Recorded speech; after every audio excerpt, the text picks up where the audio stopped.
Here's another shot from the aerial view of Austin dropping back. See how he's dropped completely back, and well, you see two of Hornaday's gone by. Holding up the whole field there. Yeah, that's blatant. You got to call that on him. Did it die? It almost looks like it ran out of fuel for a second there. Yeah, that looked a whole lot like Marcus Ambrose over at Denny last year when he stalled his car out. Yep. Implications now for Austin Dillon, who wasn't able to maintain a cautious pace behind the pace truck because he was trying to save fuel, so he's shutting the engine off in intervals to try to save that fuel, and now he'll have to move back in the field. Holy cow. That's what they're saying, screaming, get him behind the 20. Yeah, I'm sorry with NASCAR that we had something in our eye here.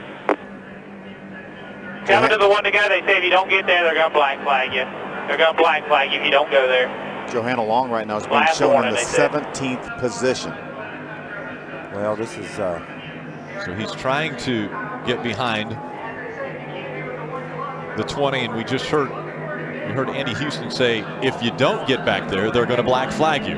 It shut off on me when I released fourth gear trying to save gas, but the thing that matters is I got it started up before I got back to the start-finish line, and I thought I got all my positions back. I didn't really never stop the truck, never stopped. It was rolling. So if they can show me where I completely stopped and lost 20 positions to the checkered, they can't, I don't think. I'd like to see it. I'll be waiting to see it.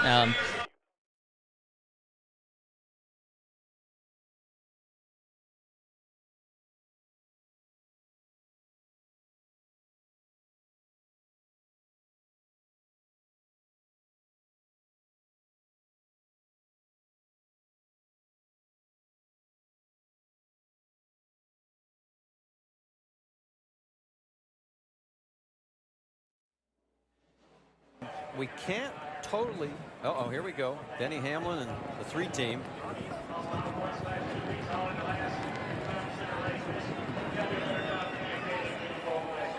That is Danny Stockman there in the glasses.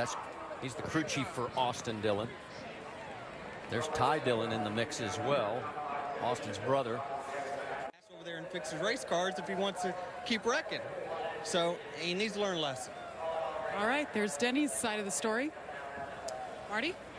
And very outspoken. He's going to make a move. Going to turn underneath Austin. Right in the middle corner. Austin gets up the racetrack just a little bit. Gets tight right there. Looks like it's loose, actually. The 20 of Denny Hamlin drives underneath him. We've seen this picture before. Now he's in a tough spot. The only spot he can take. One good race. I hadn't raced him all day. He was nervous or something. Got to get back around me. Just moved me up the track. He never wanted to race side by side for a lap with anybody. He wrecked his teammate at the beginning of the race. It's all good. We got plenty of races left. It'll happen again to him. And you talked about tomorrow. What would you like to see in the form of repayment? I don't know. I'm not going to talk about it. He won't be ready. He jumped the restart for one. You know, you got. I'm the control car, but that's fine. And eventually, I was going to get back around him anyway. But same thing. I was a fender ahead, and he drove in there knowing that he was going to have to hold me low to hold the position, and I just washed up into him. But that's 2 guys on a short track race for a win. He spoke after the race. It sounded like he did not agree with it, didn't think it was clean racing, and stopped short of vowing payback, but it sounded like there may be that coming.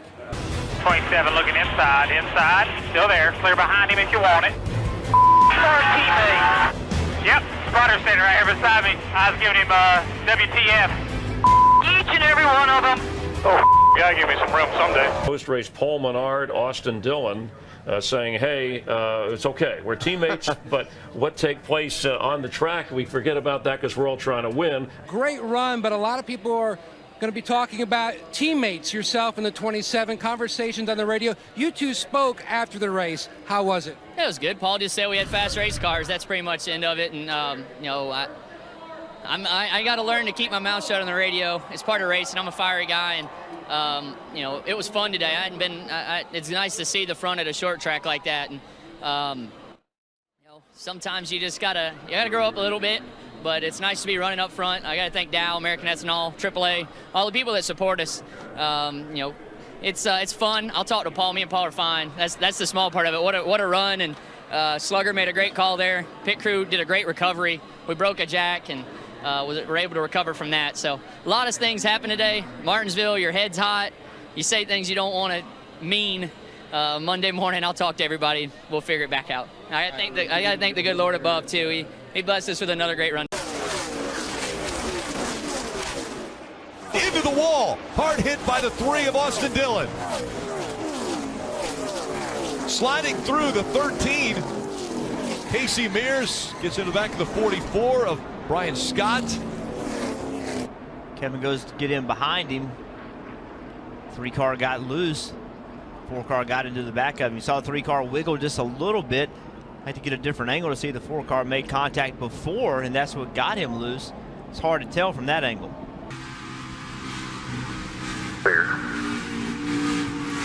You can hear right there, even Kevin Harvick wasn't hard back into the gas. So without a doubt, there was contact. He got into the back of the 3. I don't believe it was on purpose. It seems like the 3 slid up in front of him. Harvick wasn't, in my mind, hard in the gas. He was kind of pedaling it, and they just, made contact at a very bad spot in the corner.